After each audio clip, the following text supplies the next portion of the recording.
Hello! Today we will listen to a very futsa story about a guy named Mark who decided to go on a blind date with a foreign woman. NY story in English, which is ideal for intermediate learners. It's a story about a guy named Mark who decided to go on a blind date with a foreign woman.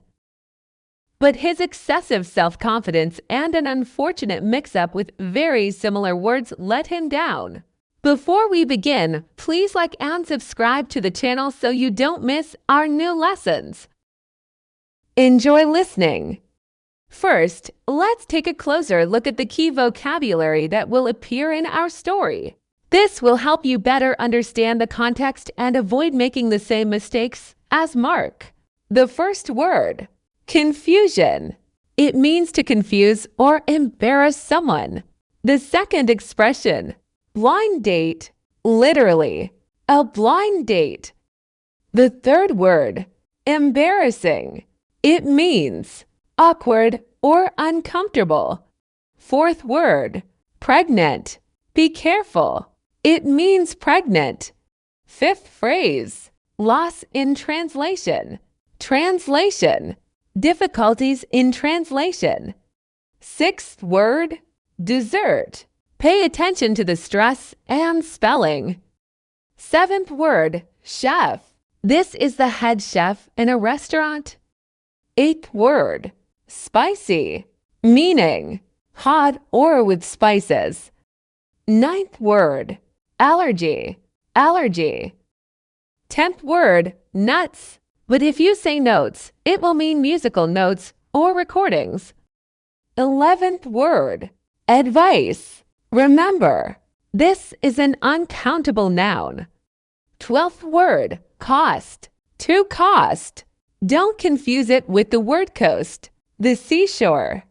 13th word, compliment, praise. It sounds the same as the word compliment, addition, but it is spelled differently.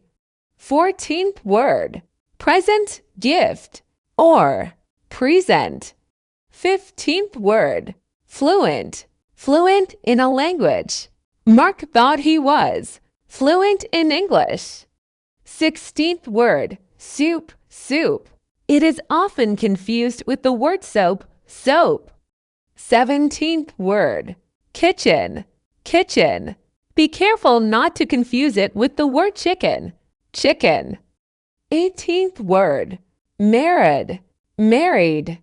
Similar to the word merry, cheerful. 19th word, breath, breath. The verb is pronounced like breeze, to breathe. 20th word, live, to leave. Don't confuse it with the short live, to live. 21st word, sweet or cute. 22nd word, excited, excited in a good way. My name is Mark. I am 28 years old. I live in the center of a big city and work as a graphic designer. I always thought my English was excellent. I was proud of knowing rare words and idioms. But last week I realized that the English language is full of pitfalls. My best friend suggested I go on a blind date. He said, "Mark, I have a friend named Emily. She's visiting from London for a month. She's very smart and beautiful. I thought this is my chance to show off my knowledge." I spent the whole evening before the meeting preparing. I wrote down complex adjectives to describe my work and hobbies. I wanted to appear not just as a guy from the next building, but as a true intellectual. I even memorized a quote from Shakespeare. I stood in front of the mirror and repeated, "To be or not to be." We agreed to meet at a small Italian restaurant at 7 in the evening. I put on my best shirt and arrived 10 minutes early. I ordered a bottle of expensive water and waited. When the door opened, I saw her. Emily was stunning. She had a kind smile and a very melodious British accent. I stood up and said, "Nice to meet you." We started talking. At first, everything went well. We discussed the weather and the city's architecture. Emily said she liked the old part of our city.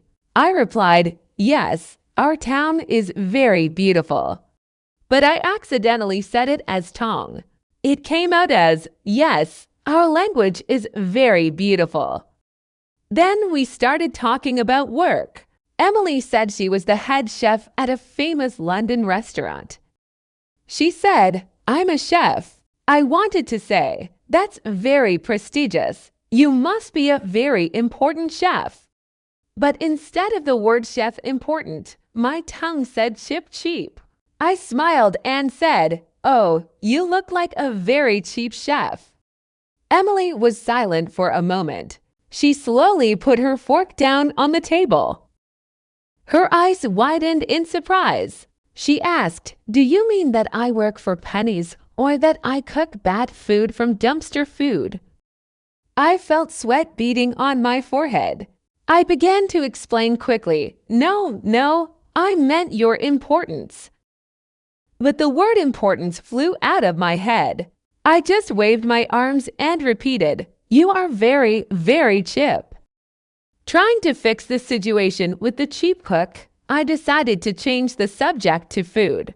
I said, I really love Italian food, especially when it's spicy. I wanted to use the word spicy, but instead I said, I love spaghetti food. Emily, who was just about to try her pasta, froze. She looked at her plate, then at me. She asked, did you say spider food? Is it customary in your city to serve tarantulas with marinara sauce? I tried to laugh it off, but my laugh sounded pathetic. I said, no, I just meant that I like it when food bites back. That made the situation even worse. Now she thought I ate live spiders that bit back. I decided I needed to apologize for my strange words. I wanted to say, I'm sorry, I feel very awkward about my English. I should have used the word embarrassed, but in the heat of the moment, I confused it with the word pregnant. I looked her in the eyes and said very seriously, Emily, please forgive me. I feel very pregnant right now. The restaurant fell silent. It seemed to me that even the waiter at the next table stopped pouring wine. Emily almost choked on her water. She coughed for about a minute. Then she wiped her lips with a napkin and asked, Mark, is this some kind of new medical technology? Or did you just have a very heavy lunch? I wanted the ground to swallow me up. My face was burgundy. After my comment about pregnancy, I thought the date was over. I was about to ask for the check and run home. But Emily suddenly started laughing. It wasn't a mean laugh, but a very sincere and kind one. She said, Mark, your English is the funniest thing I've heard in the last month. I relaxed a little. To cement my success, I decided to order dessert. I saw walnut pie on the menu.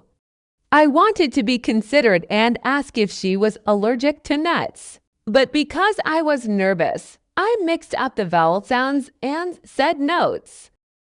I asked, Emily, are you allergic to musical notes? She smiled and replied, no, Mark, I love music. We ordered one dessert for two. I wanted to say that it was very economical. But I said, it's very economical because this dessert costs only one coast. I mixed up coast, price and coast. Sure. I decided to give it another try. I wanted to say that I liked her dress. But instead of the word dress, I said address. I said, you have a very nice address today. At that moment, I realized one important thing. Communication is not just about the right words. It is primarily about emotions and understanding. When I forgot the word gloves, I said, socks for hands. Emily really liked that. When the evening came to an end, we left the restaurant. The weather was beautiful. She gave me her phone number and wrote a message. Call me tomorrow if your pregnancy goes well. We both laughed out loud. Our second date with Emily is this Saturday. This time we're going to the zoo. Remember, even if you say you're pregnant in a restaurant, it doesn't mean the evening is ruined. The main thing is to treat yourself with humor.